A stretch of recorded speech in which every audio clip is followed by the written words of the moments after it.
I'm going to answer the ultimate question, which is more realistic, Forza Motorsport or Gran Turismo 7?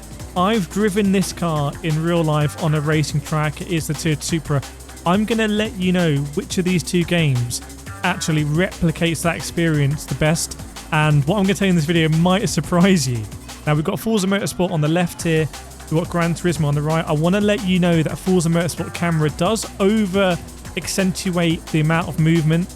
But I want to compare here. Let's have a look at me driving this car in real life. This is the Kireth Supra. Have a look at the amount of movement. It's a rear-wheel drive car. You sort of drive this car with the throttle, because every time you get on the throttle, the back end wants to squirm around. You can see myself and my instructor here getting moved around. Now, here we go back in the game. Instinctively, which one do you think is more realistic, given what we've just seen with, getting buffed around in the car? And you have to say, look at the way that Forza, the car is bouncing. There's quite a lot of slip angle or little mini drifts going on here at Suzuka through the S's, whereas have a look at Gran Turismo. Gran Turismo is definitely a more understeery game. Fundamentally, it's a more understeery game. It's way more difficult to break the traction in Gran Turismo.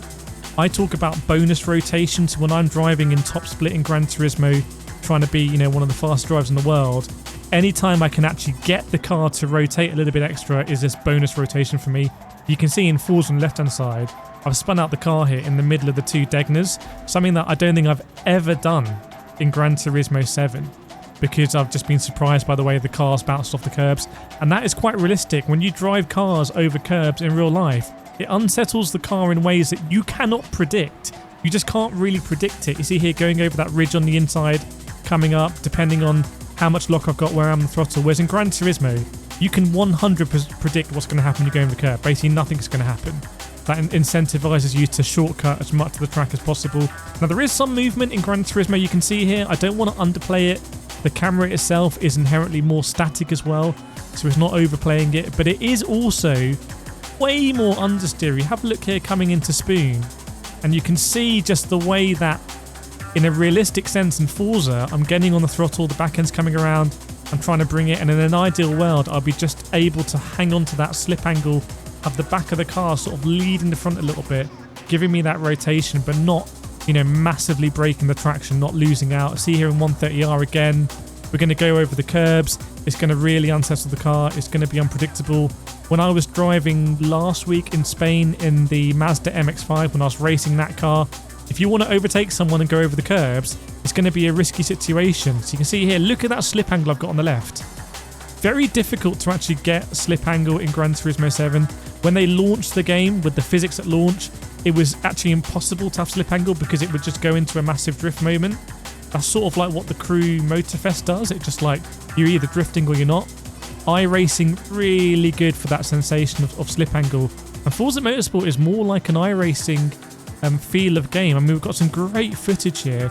Make sure to subscribe, by the way. I know so many of you are, but please, it's absolutely making my year, the support we have on these videos. And again, I lose the car on the left-hand side, have a massive accident. Whereas on the right, you can see I'm going into the braking zone in Gran Turismo, barely unsettling the car, and I can just slam on the brakes, release the brakes really quickly because it's so difficult to actually get that car thrown around. Meanwhile, in Forza land, it's absolute chaos. Am I still spinning in Forza? How is that possible? Again here, coming into there's so much load on the car in the first corner in Forza Motorsport, going on and off the grass. You can see how much the car's bashed up, and you need to drive with a lot more respect in Forza. In Gran Turismo, you can just absolutely nail it. Look, going over this curb in Gran Turismo, no problem whatsoever. Just absolutely smash that curb. It's not going to affect it. We can just run wide and use extra curb, and not going to affect the car at all. Whereas in Forza, I'd really think twice about that.